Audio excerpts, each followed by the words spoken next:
Je voudrais aborder un sujet que j'ai traité dans mon livre Le Guide des aliénés. Il s'agit de la suggestion, en l'occurrence la suggestion verbale.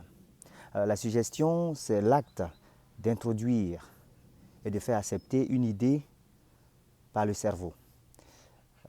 C'est la création d'une idée vivante qui agit en mode impulsif sur le cerveau. La suggestion est basée sur un principe qui est le principe de l'idéodynamisme. Bernheim, un psychologue français, définissait ce principe en disant que toute idée suggérée et acceptée a tendance à se traduire en acte.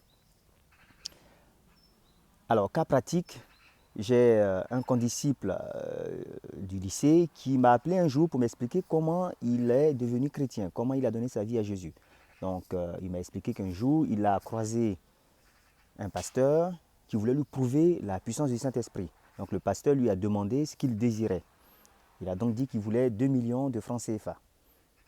Il avait besoin d'argent et il considérait que 2 millions, c'était énorme à l'époque. 2 millions de francs CFA, environ 3 000 euros. Donc le pasteur lui a dit qu'il recevrait les 2 millions de francs CFA au nom de Jésus. Quelque temps plus tard, il a reçu un appel d'une société qui proposait un contrat dans son domaine d'expertise. Après avoir honoré ce contrat, il a reçu de l'argent et c'était effectivement les 2 millions dont avait parlé le pasteur. Et depuis, notre ami est croyant et ses revenus ont même augmenté. Il me parle maintenant de quasiment 6 millions de francs CFA par mois. Donc notre ami a tout simplement été suggéré. Il a été l'heureuse victime d'une suggestion verbale.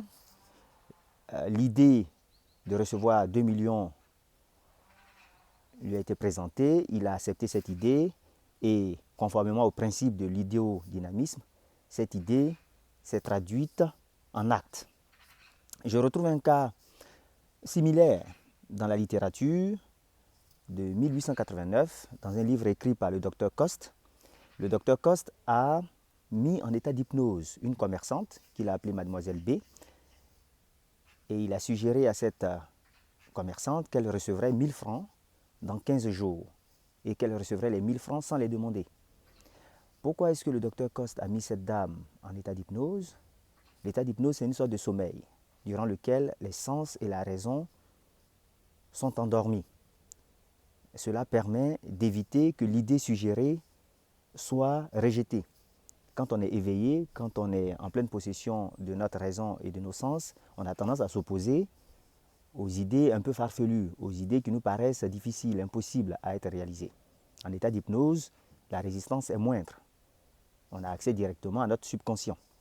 Donc, une fois qu'il a suggéré Mademoiselle B, la commerçante, en état d'hypnose, quelque temps plus tard, Mademoiselle B a effectivement obtenu les 1000 francs dans les conditions prévues.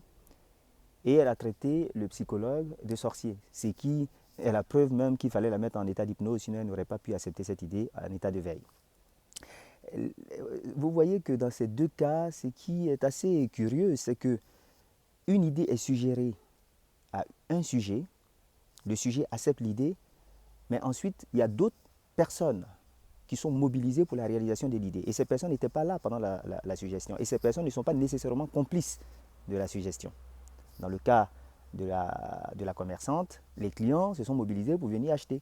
C'est-à-dire qu'ils ont été poussés à acheter. Dans le cas de notre ami de lycée, il y a une entreprise qui lui a proposé un contrat.